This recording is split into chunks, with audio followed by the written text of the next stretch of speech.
Hello guys, going to be going over the MLB PrizePicks slate for Monday, June 27th. Initially, I didn't really like it, but I looked into some of these plays a lot, just spending a lot of time over these for tonight, and there are some plays that I really like. One in particular that I'm going to get into, and this is the most analysis that I've ever done, but yeah, you're going to want to tune in for this one. But to start off, first inning runs allowed. There's one that I'm keeping an eye on. So there's a lot of moving parts of this slate, actually. The Mariners were involved in what would be, I guess, classified as a brawl on Sunday against the Angels, and a lot of guys got ejected, and they will be facing suspensions, but they could appeal. So there's a possibility that J.P. Crawford, Jesse Winker, Eugenio Suarez, all of them actually still play this game.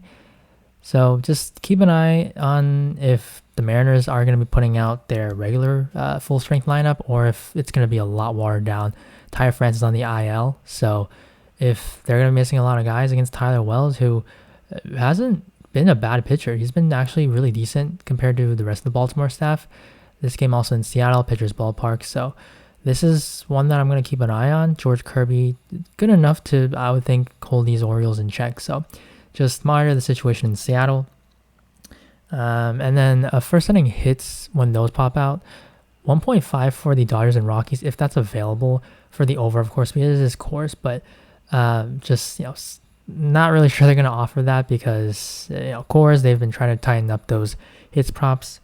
But we're actually going to get into the prop that I am just really excited to see how it pans out, and that's going to be from this game. Pitcher fantasy score. Tyler Anderson, 23.5, taking the over on this one. This one opened at 25.5, and I see a lot of people taking the under, so it's moved to 23.5. I think it actually could move again to 21.5.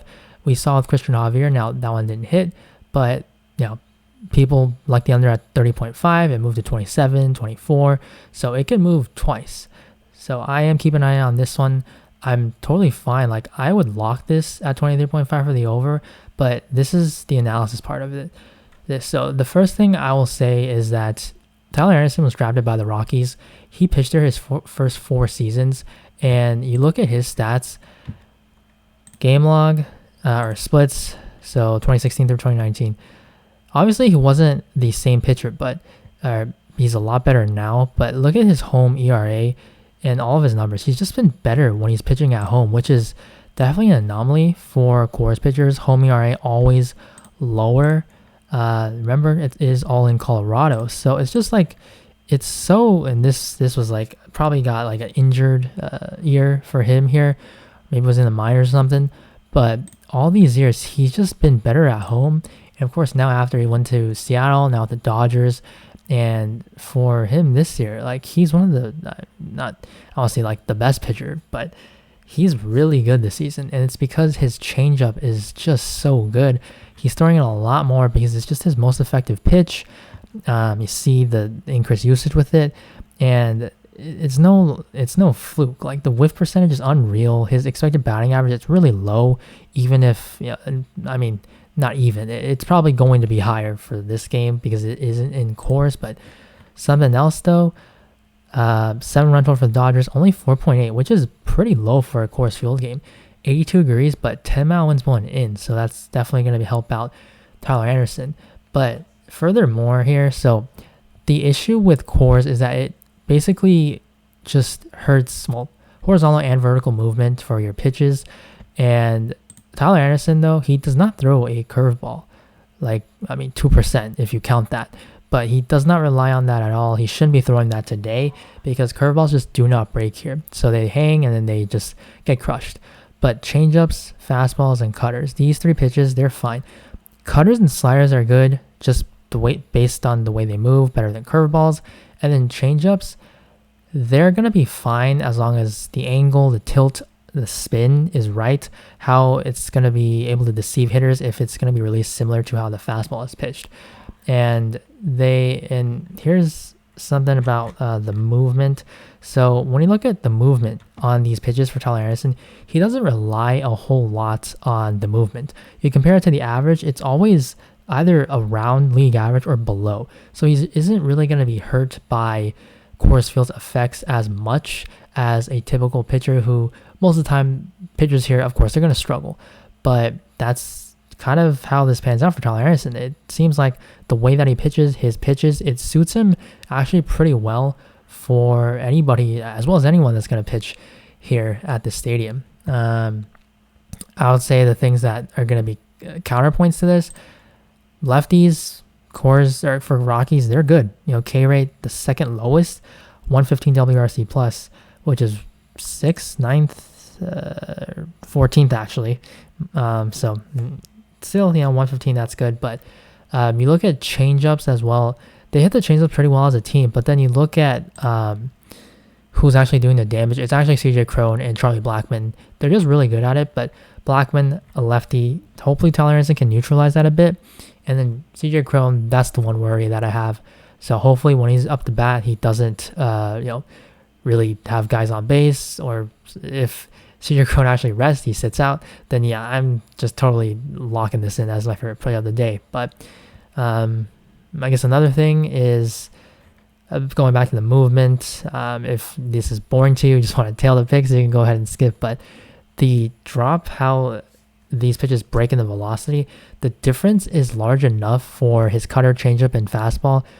Like you see the speed, that difference, 11 miles, and then the cutter is right in between, and then the drop as well. All these are just really evenly spaced out to make it hard for hitters to tell which pitch it is going to be. And I just feel like this makes Tyler Anderson to be just in a terrific spot, really, if there ever is one for a Coors Field pitcher. So really interesting pick in my opinion. I spent a lot of time on this one, and so it's going to be my lock. If it's 21.5, even more of a lock, by far my favorite play then at that point. But right now 23.5, I do like it a lot for the over.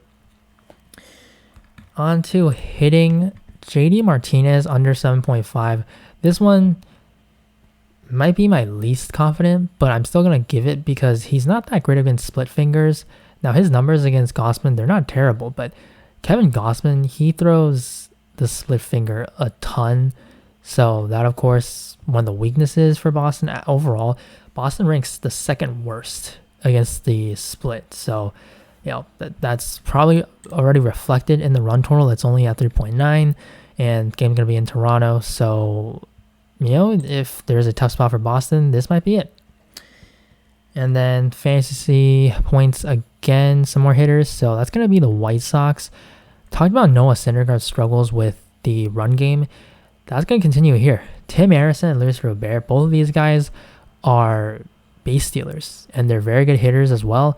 Both of them have been dealing with some injuries, so it's a little risky, but they seem to be fine. Leg soreness for Robert and Tim Harrison groin, but they've been both back in the lineup recently, and they look to be just fine. So if they're going to get on base and they could steal, also with them hitting close to each other, they could double steal. And Noah Syndergaard has allowed the most stolen bases, I think, for the last 3 years overall in the league. And another concern is Robert. His strikeouts have been down. Tim Harrison strikes out more, but Syndergaard has I think he has a 16% strikeout percentage this year, which is, he just doesn't have strikeout stuff anymore. This is not the same Syndergaard pitcher, same Syndergaard that was when he was on the Mets. 16% K rate. He's actually getting a little bit lucky with the expected ERA, a bit higher. And pop time for catchers, they started Kurt Suzuki on Sunday, so I would expect Max Stassi gets behind the plate in this one. But Max Stassi, his pop time is 2.02. That's just not good. And then if it somehow is Kurt Suzuki, it's 2.09, which you can see third worst among qualified catchers. But both of these guys, Stassi, he's a good framing catcher, but as far as throwing out base stealers, with Syndergaard, how slow he is at delivering, this is a very, very good base stealing spot, and that just makes these guys for a fantasy score very strong plays. And then total bases now, Corey Seager, really like this one, lefty, but Seager's actually better against lefties this year, and Chris Bubich is not good against lefties, or righties too, but it's a good spot for these Rangers. So Seager, this is a good spot for him. It's a lefty. People usually want to avoid it, but for him though, these guys, the matchup, it actually suits Seager quite well. And then CJ Crone over 1.5 as well. Talked about Tyler Harrison, how great I like him, but the one issue is CJ Crone. He is a changeup destroyer. He has an 8 run value against the changeup this year, and you know that you're going to see that pitch a ton from Tyler Anderson. So that's my one rate for Anderson. If you're not comfortable with Anderson play, you can take CJ Crone. I would say if you're not taking Anderson, Crone probably has to be the guy who's doing the damage for Anderson not to hit.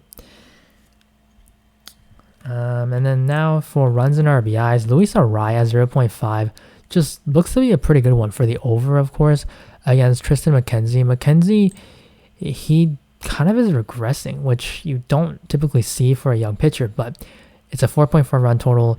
The Twins against right-handed pitchers are very good. Pulling up right here, WRC Plus, they are 5th in the league this year, and Arraez, he just doesn't strike out. If he's going to get on base with how great of these Twins bats are hitting against righties, he's probably going to get driven in. So really like this one for the over. And then Adolis Garcia. If you want to correlate it with Corey Seager, I don't think you need to, but certainly, it works well if you think Bubic is going to be terrible. So, I would say Bubic under 23.5 looks pretty good as well, but I want to wait to give that one out. We are going to get more pitcher props, of course, in the morning, so just kind of waiting and seeing what we get. But I like this one. It's my favorite play for this category.